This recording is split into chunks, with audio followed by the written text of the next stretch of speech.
We wouldn't get another Mortal Kombat game until 2019's Mortal Kombat 11, developed by NetherRealm Studios and directed once again by Ed Boon. MK11 was announced at 2018's Game Awards, which we saw a trailer that depicted 2 scorpions. It was later revealed that the game would feature customizable variations of characters, and this would be used in the story mode to create a sort of like Clash of Timelines event. Combat was slowed down a touch and given new fatal blow moves which replaced the X-rays from the previous 2 games. Fatal blows are very similar but can only be used once per match, and when your health bar is low enough as a kind of last resort tactic to bring yourself closer to victory. Instead of the detailed X-ray designs of the character models, they're just an excuse now to spray buckets of blood everywhere. Graphics have had a major overhaul, this time not looking as bleak and dark, finally injecting that recognisable Mortal Kombat colour back into its cast and world.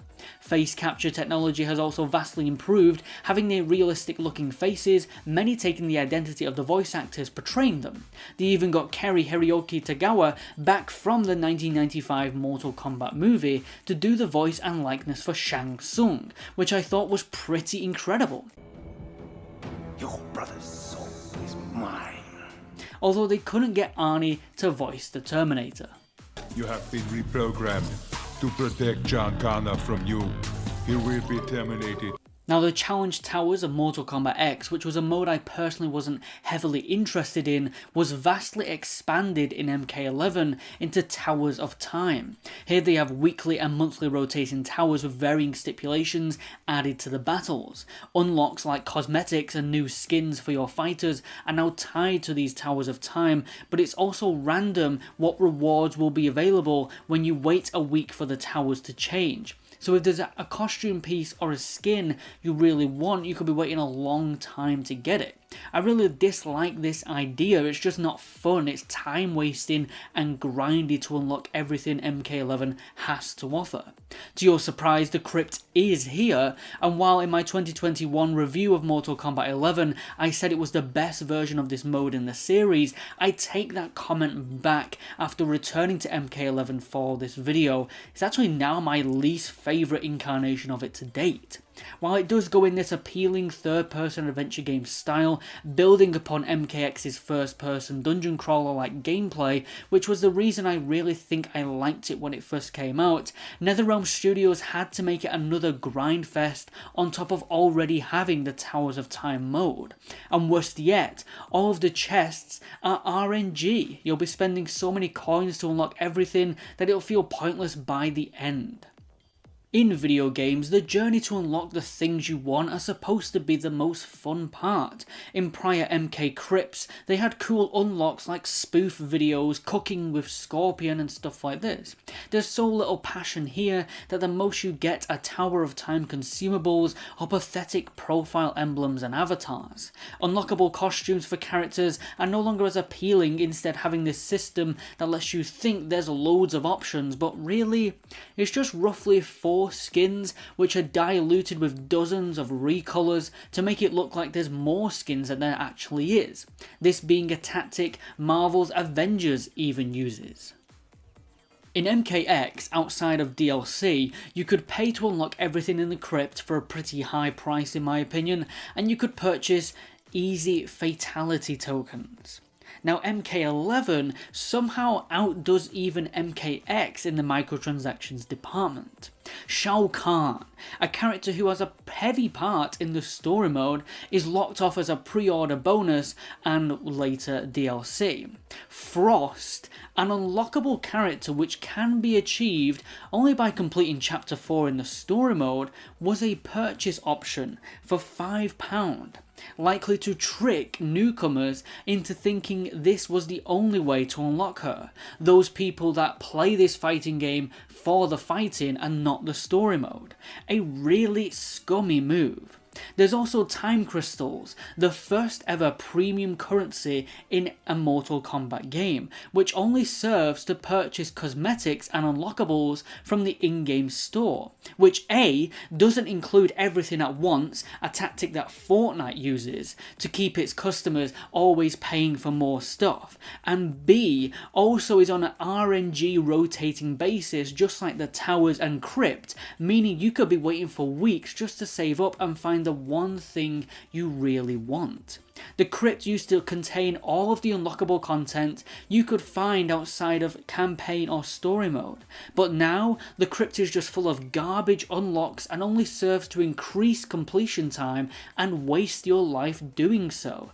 Time crystals and RNG rotating unlocks is the actual way that NetherRealm and Warner Brothers want to take this franchise. Now let's take a look at the roster. So on release day, MK11 had 24 characters again, this time having less new faces and more returning characters, so I think the fan backlash wasn't as heavy as for MKX's base roster. For returning characters, from MK9 prior we have Johnny Cage, Sonya, Jax, Raiden, Liu Kang, Kung Lao, Scorpion, Sub-Zero, Kano, Cabal, Katana, Jade, Baraka, Noob Saibot, Frost, and Scarlet. Returning from MKX is Cassie Cage, Jackie Briggs, Kotal Khan, Devourer, and Eren Black. It's confusing why Takeda and Kung Jin are missing, but we'll come on to that later. The only new characters here are the Collector, one of Shao Kahn's minions, Geras, the new villain's bodyguard, and Cetrion, an elder god and daughter of new said villain. Now, much like MKX, there is the 25th base character that was a pre-order bonus, Shao Kahn. A bit questionable why he's the pre-order bonus, as at least Goro in MKX wasn't involved in that game's story. Later combat pack characters included Shang Tsung, Nightwolf, Melina, Sindel, Shiva, Fujin, and Rain. So actually a really solid lineup of returning DLC fighters.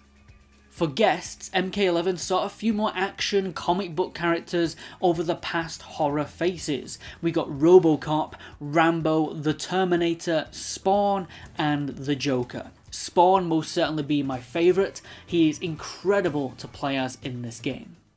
Go on and blow yourself out of here. You're coming to the Sky Temple.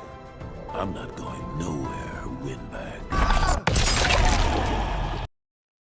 Now, like the past 3 Mortal Kombat games and the Injustice entries by the same studio, the story mode is the main single player offering, and much like all the previous incarnations, the chapters are once again split per character, and with only 12 chapters again in the base game story mode, but with again 24 playable base roster characters, minus pre-order exclusive Day 1 DLC Shao Kahn, say goodbye to seeing any reasonable development of all of the characters somewhat equally.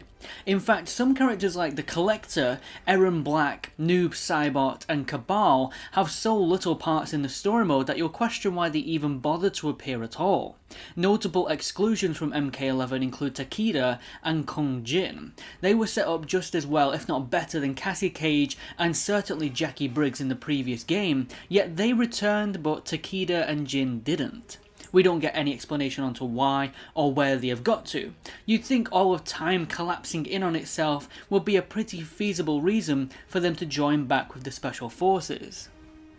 But instead it's played out like they never existed. It's one thing about NetherRealm I never truly understand when creating new characters. They don't ever stick to the changes that they make. Every time Raiden becomes Dark Raiden, he's instantly reverted in the next installment. Every time Scorpion and Sub-Zero form a truce, they have to fight each other again a few scenes later for the sake of marketing. If a game sets up a new character who seems prominent in the future of the series, they are sidelined or forgotten about completely, likely to just bring them back as cheap fan service 3 installments later down the line.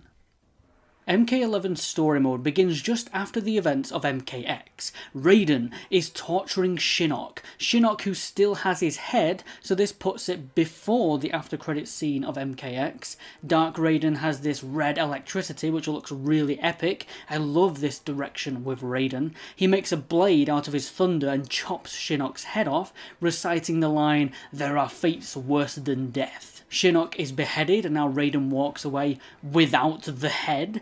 This doesn't make any sense. Why is he not taking the head with him to Netherrealm as he just said he's going to do? Instead, this ridiculous scene is so our new villain Kronika, a titan that can control and manipulate time itself, walks into the room and talks to her son, Shinnok. She doesn't rescue him or anything, rewind time so his head pops back on. The title screen pops up and then we are to assume that Raiden comes back, forgetting Shinnok's head, picks him up, and then the MKX after credits scene plays out. This was like really complicated continuity, and this is how all of this game will be like. Confusing writing comments. After this opening, Chapter 1, Cassie Cage. Why are we still doing the entire chapter as one character again? You'd think after 5 story modes already, they could change it up just a little bit. Sonya gives a speech describing all what the Special Forces have been through to defend Earthrealm in the past 20 plus years. The harsh and almost unlikable Sonya from MKX thankfully is given some personality back here, despite the dead of emotion performance from Ronda Rousey, and her character model does look amazing. In fact, all of the characters look so much better than MKX in my opinion. Cassie has much more detail and personality in her attire now, where previously she just looked like a background soldier archetype. The Special Forces are soon visited by Dark Raiden, who aligns with them to the Netherrealm so they can take down new leaders Revenant Liu Kang and Kitana before the enemies of Earthrealm could cause any more harm. The Special Forces are a very boastful group of characters, and Sonya is determined on taking out any rivals that could pose a threat to Earthrealm.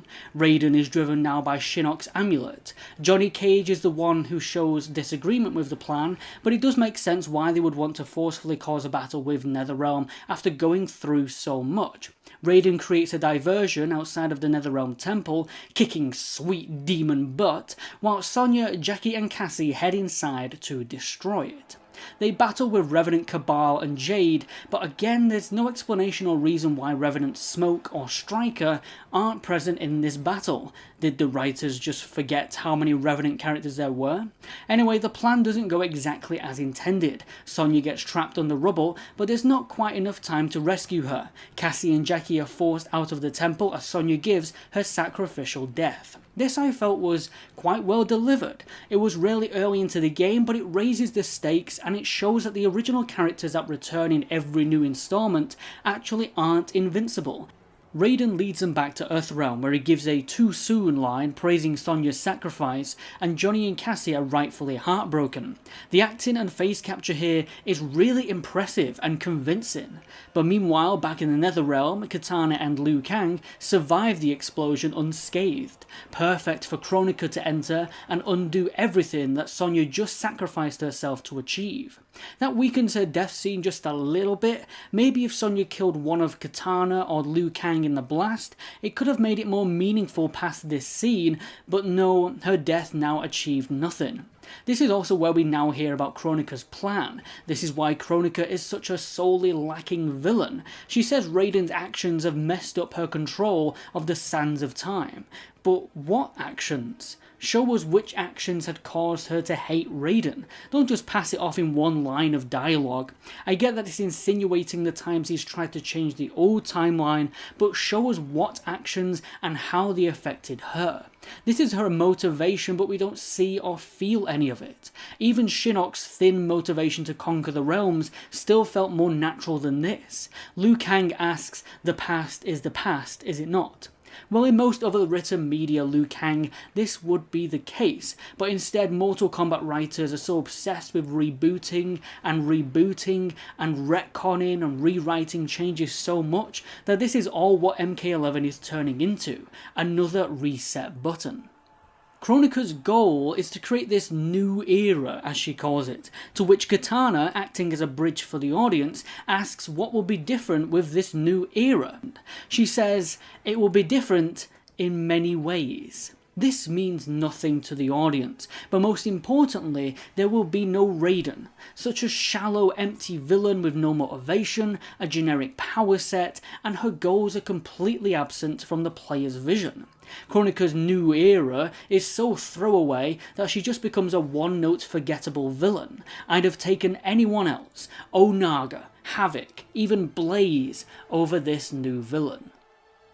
Next we go to Kotal Khan's Colosseum. I'm glad we're still continuing this character's arc. I was very fond of him in MKX. I liked his contrast to Shao Kahn. We have a new character imprisoned by Kotal, the Collector, arguably the most uninteresting of the three newcomers to MK11. He's a 6-armed character, although 2 of his arms are just stuck on his back, so 4-armed is really what his character model is. He's Goro who needs to eat a sandwich. Supposedly Shao Kahn's debt collector and sheriff of Nottingham, the Collector could easily have been replaced by a follower of Shao Kahn's that already exists within this universe. It could have been Scarlet, instead of using her as a time replacement later, but instead we get this new character that just adds nothing to MK11. And now, along with believing that Devora and Erron Black were present alongside Shao Kahn in the canon of MK9, we also have to now believe that the Collector was beside Shao Kahn the whole time as well. Kotal Khan uses the Collector to show the people of Outworld that he is a strong leader, not afraid to dispose of any threats to his throne. And this is when we say goodbye to another MK canon that has been built since 2011. Kronika begins her manipulation of time, and this results in multiple time-misplaced characters to appear. A younger Johnny Cage, Jax, and hey, Sonya! This character stayed dead for all of 3 scenes. Impressive. Dark Raiden ceases to exist just as Kronika said he would, so again, that Raiden character development across the previous 2 games is now all gone, only 1 chapter into MK11.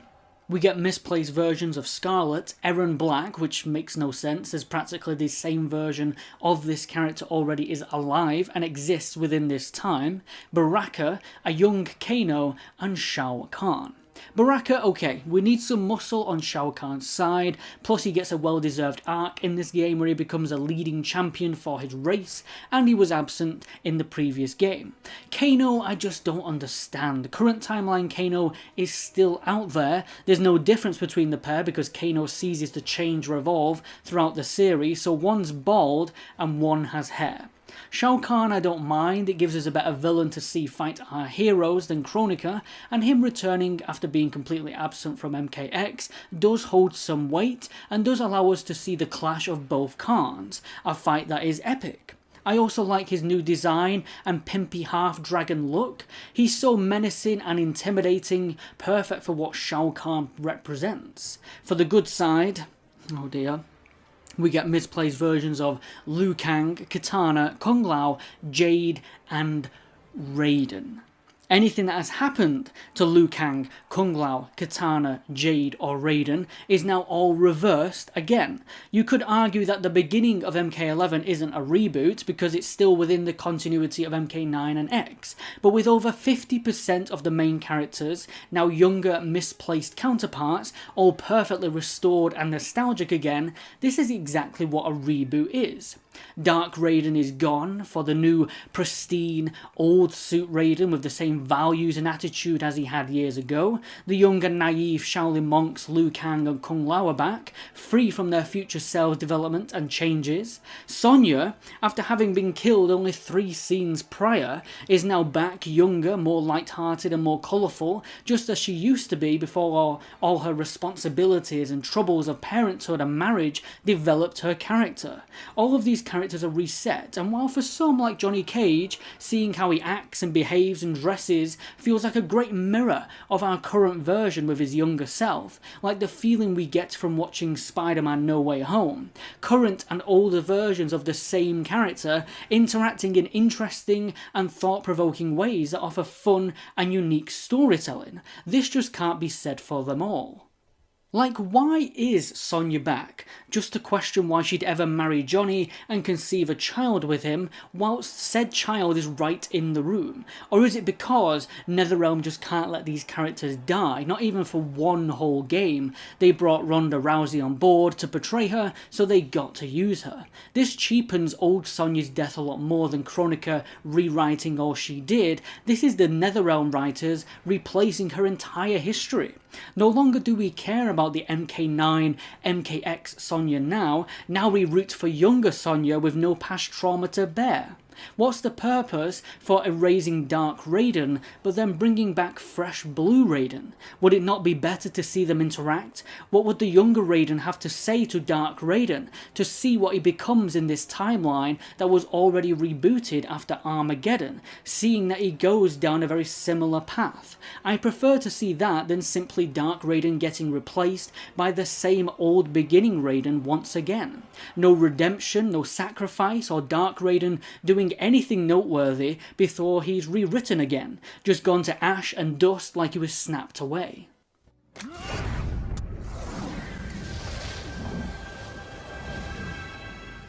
Luckily, in this second rewrite of the series, we start off strong with a great interaction and wrestle of the outlawed throne between Shao Kahn and Kotal Kahn. A battle commences in the Colosseum between the forces that align with Kotal and those with Shao Kahn. We also discover that Jade had a relationship with Kotal before she became a revenant. I really like Jade's new redesign, even though her story mode costume certainly needed a little more green in it. Did the creators just forget what her name stands for? But it's nice to see her more relevant to the plot now, even if her connection to Kotal seems a little forced. Kotal defeats Shao Kahn, but the current timeline Devourer arrives and leads Shao Kahn and his followers through a portal to safety. Here, Kronika enlists them to her side to help in her quest to begin this new era. Now, Kung Lao and Liu Kang are sent on a quest by Raiden. This chapter actually sees us being able to switch which character we'd like to play as for the battle ahead, which is baby steps, but it at least is trying to heed the repetitiveness somewhat. This is where we see another misplaced character, and that is Scorpion. Again, we can't have developed characters. Scorpion has always got to be this hate-filled spectre of fire and anguish. He was in this intro of MKX, but he was restored to be Master Hasashi. He took up his own pupil again, Takeda. He made peace with the Lin Kuei and Sub-Zero. But the first time that we see him again in the next game, Scorpion, it has to be the more marketable version. The Scorpion that the more casual fan can recognise. Scorpion battles Liu Kang and Kung Lao because now he works for Kronika, even though we do not see this interaction. She has apparently promised him that she will restore his family and clan. Why are Mortal Kombat characters so naive just so we can see them fight? Later in the chapter, Liu Kang and Kung Lao come face to face with their revenant versions. This is what the time misplacement should really have been about. It's good to finally see the revenant's twisted view on Raiden's actions in MK9, and how it puts doubt in Kung Lao's mind about the pair following Raiden any longer. After they're taken care of, we get introduced to Geras. He's a time-warping brute character with Sam-based powers. Kronika's bodyguard trapped in his duty to her. Fairly interesting character, but doesn't do much outside of his fixed role, and because there's no chapter dedicated to him, with this poor character-focused chapter's idea, he gets his butt kicked every single time we see him. So intimidating, he's not. The next chapter, Fire and Ice, we meet back up with our current Scorpion and Sub-Zero, who have met to scout an old Cyber Lin Kuei factory that Sub-Zero had buried under a quarry when he reformed the Lin Kuei. It seems Kronika has brought back Sector and Cyrax to restart up the factory with help from Sub-Zero's former pupil Frost. Luckily, Sub-Zero easily deactivates Cyrax's programming. It's questionable why he didn't do the same for all the other Cyber Lin Kuei warriors. As for more of the redesigns in MK11, I really like Cyrax and Sector's more supercar-like designs. I think it really suits Kronika's plan to make their bodies all advanced and futuristic to entice them to her side. We then get a scene where Kano meets Kano, and it's a pointless interaction. We next meet up with current timeline Jax. He gets frustrated that he can't get into contact with Jackie. Still, we haven't seen a single interaction between them both. However, Kronika comes along to offer him better Wi-Fi signal and complete servitude for a better life in the new era. Jax, who has fought against tyrants wanting to lead the realms under their rule, or being controlled by magical sorcerers from other dimensions, just says yes to Kronika. Because of course he wouldn't. Jade's chapter, we get this awesome scene.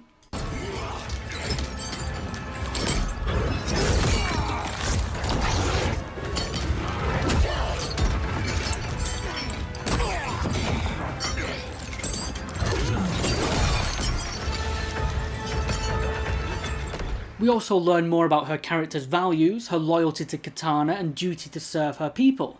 This shows the importance of characters getting covered with their own chapters in the story mode, as prior to this game we didn't see much of Jade away from Katana's side. Kotal decides to execute his enemies, that are Katans, until Jade stops him. As much as some of the writing in this game is questionable, there are some great lines, such as Jade's "A better Khan would offer them a warm hand, not cold steel." This speaks true of her values and what she wishes to see in Kotal. However, it is out of character that we would now see these two, both deeply in love, now chop chunks out of each other in a fight. In the next chapter, we establish that if the younger, misplaced version of a character is injured, or worse, it affects the older, current timeline version of the character. This is used later in the game when Sonya shoots young Kano, killing them both. Yeah, it's actually quite an interesting idea. In Katana's chapter, the forces she and Jade have gathered smash into the Outworld Coliseum where Shao Kahn is holding Kotal, and a big battle ensues where we get some great interactions with Katana and Shao Kahn. Shao Kahn is such a great villain. For saving Kotal, he passes the throne to Katana, making her the new Khan of Outworld, a great development for her and well deserved. Meanwhile, Sonya's chapter actually sees her without her gauntlets, cutting out a few of her available moves. This is the only time the base game story mode is shaken up a little. She fights time-misplaced Cabal, who doesn't have his burns yet, so he should be a cop? Not the Black Dragon? It doesn't make much sense, Netherrealm. Geras starts murdering a bunch of Special Forces soldiers, while Sonya and Johnny just stand there watching. Okay. Jackie's chapter sees her and young Jax head to Shang Tsung's palace to halt Kronika's collection of the Well of Souls. It's interesting to be back here decades after the tournament and Shang Tsung's demise. The island is in ruins, and the monks that followed Shang Tsung have since died, and some of them hung themselves. This is where we see current Jax again, now serving Kronika.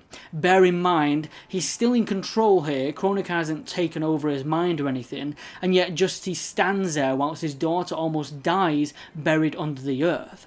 It just doesn't feel natural that any father, especially Jax, would do this. What also makes it worse is this is the first time we ever see current Jax in the same scene with his daughter, so it's still hard to care for them.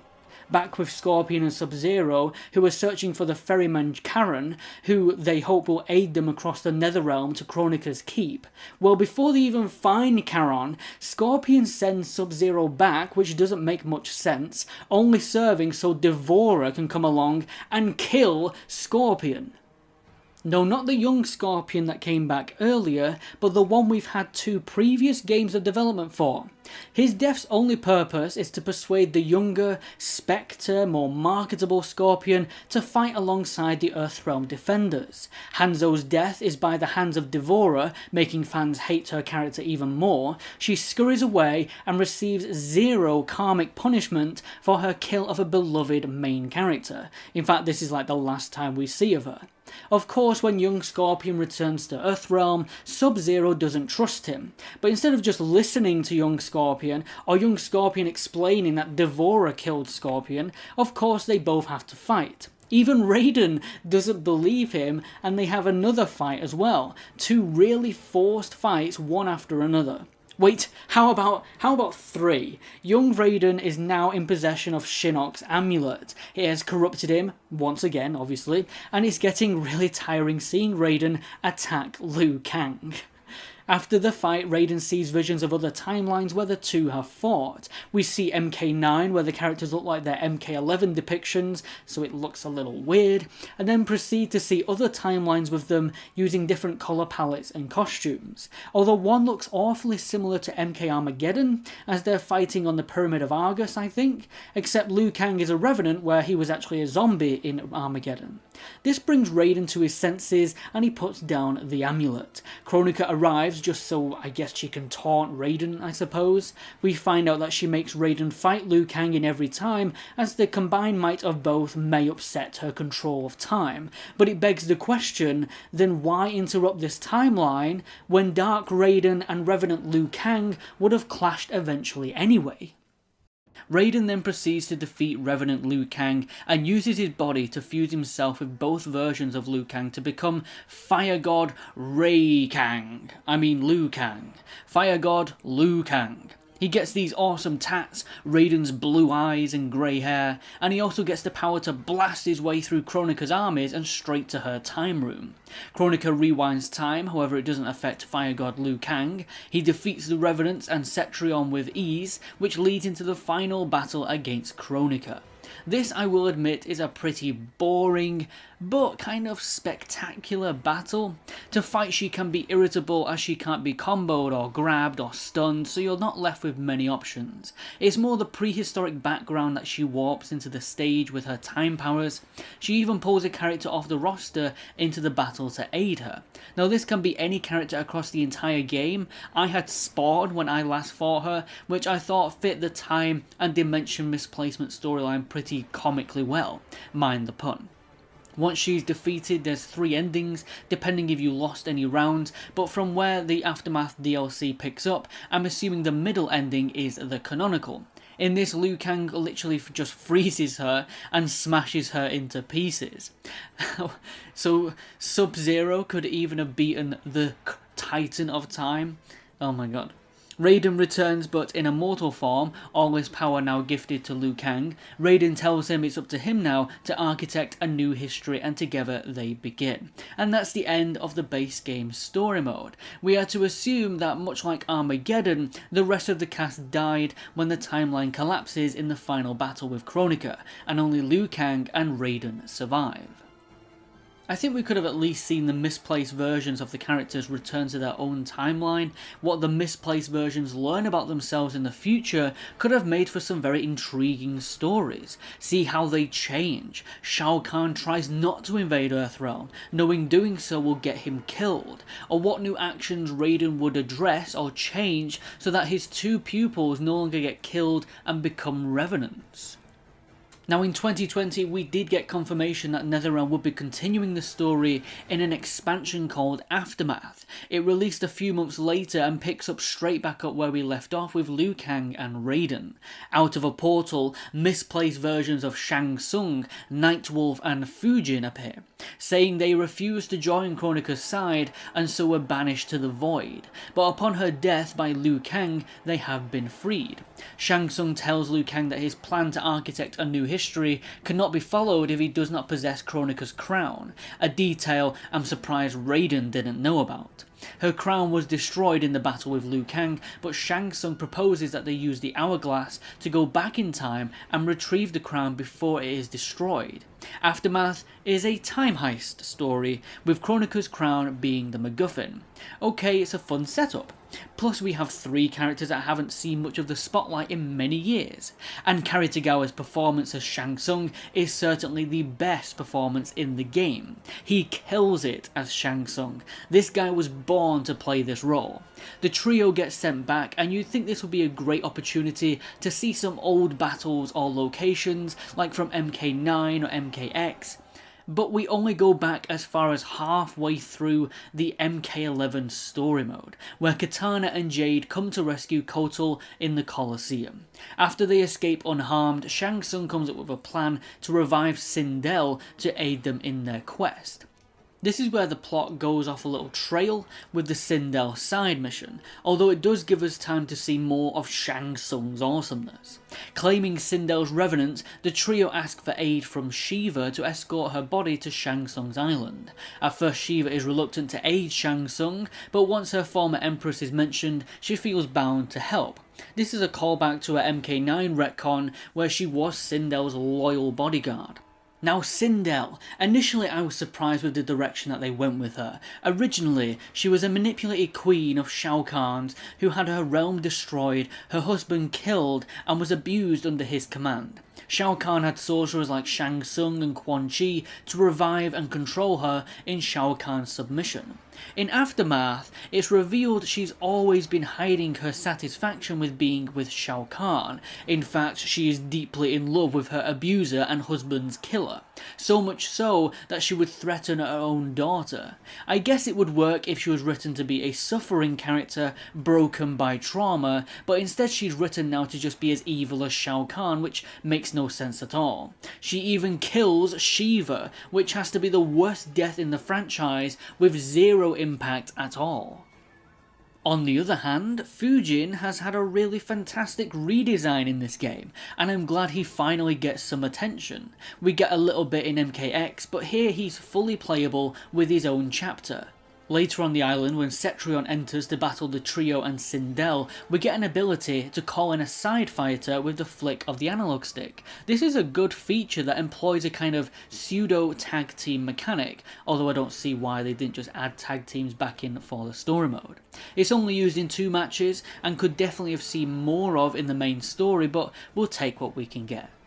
The final chapter, chapter 17, Shang Tsung, is where we get the big battle from MK11 back, but this time Shao Kahn is aided by Sindel and they defeat Liu Kang, Kitana, and at some point beheads Kotal Kahn. Meanwhile, Shang Tsung gains Kronika's crown and puts it on, becoming a new force for the heroes to contend with. Shao Kahn and Sindel team up with Shang Tsung into Kronika's keep, but in typical Shang Tsung fashion, he turns on the two latter, taking their souls and killing them. Leaves to question what the point of Sindel's retcon was. Shang Tsung proceeds to kill Kronika and takes control of the hourglass, but before he can reshape anything, Fire God Liu Kang comes back from the future to stop him and claim the crown. Very surprisingly, we get a choose your final destiny, allowing us to pick who we'd like to be the new architect of time and space. Shang Tsung or Liu Kang, intentionally poetic as these were the protagonist and antagonist of the very first Mortal Kombat. The ensuing fight is miles better than fighting Kronika, as it's actually fun and balanced. If Shang Tsung wins, he grows really big, likely to mirror his ego. Raiden and Fujin, now darker versions of their previous selves, report that Earthrealm, Netherrealm and Outworld have all been conquered under Shang's rule, and Order Realm and Chaos Realm will be next. If Liu Kang wins, which I'm gonna guess is the canonical ending, he goes all the way back to the start of the very first Mortal Kombat tournament, where he meets the great Kung Lao, resetting all of the Mortal Kombat history once again. Look, I think the story mode is a fun, cheap, mindless thrill ride. It pulls at the MK1-3 nostalgia again, it's got some great fight scenes and choreography, although I would have liked the return of some QTEs or Injustice style minigames just to have a little interaction in the cutscenes. After all, this is a video game. But the biggest detractor of the story mode is the writing. This is just not a compelling story and sees fit to undo everything that had been accomplished with the previous 2 games, something that MK9 already did. Even then, it didn't take an entire installment to do so. It's just done in the beginning of that game. There's so many questionable omissions, so many questionable interactions, retcons and ideas, and Kronika is one of the worst villains this series has ever seen. Either Dark Raiden or Revenant Liu Kang should have been the main villain to end this trilogy. It would have made more logical sense for those two to fight at the finale before fusing to become a force for something better, as this trilogy has always been about their relationship and failings against each other. Aftermath feels just like another addition to the story, not really the climax. It serves only to add post-release characters into the main campaign. The chapters are purposefully padded out with 5 or 6 fights per chapter instead of the previous 4, just to make it seem longer and deeper, but still contain the same plots, cutscenes and locations, and repetitiveness from the base game story. Overall, Mortal Kombat 11 is a decent follow-up, but not the bookend of a trilogy that Mortal Kombat deserved. After all of its DLC, it has a strong roster of characters, but boring unlock system, tiresome duties just to get to the content that you actually want, and a hurtful injection of microtransactions which weaken my overall fondness with this game. I can certainly say my opinion of MK11 has drained over the years. When it released, I was very excited for it, but now I'd much rather go back to MK Deception, or hell, even Armageddon in some cases. Despite MK11's shortcomings, I do feel like there's still an enjoyable fighting game here, just not one with the same amount of charm and passion as those older games had. Maybe that's my nostalgia talking, or maybe there just needs to be some time for this franchise to rest and take a break from all that rebooting and microtransactions. In between, there's no reason why we couldn't see those past entries making it onto PlayStation's new PS1, PS2 Classics range. When the next Mortal Kombat does drop onto PlayStation, whether it be a new one or a classic, you can bet I'll be there to cover it. I've been Don Critic, and I'll catch you all in my next video when I play every prototype game. See you there, and thank you all so much for watching. This took a long time to make, and I'm really appreciative of your comment, your like, or just even your view. So, thank you again, and have a nice day. Take care. Fatality. Scorpion wins.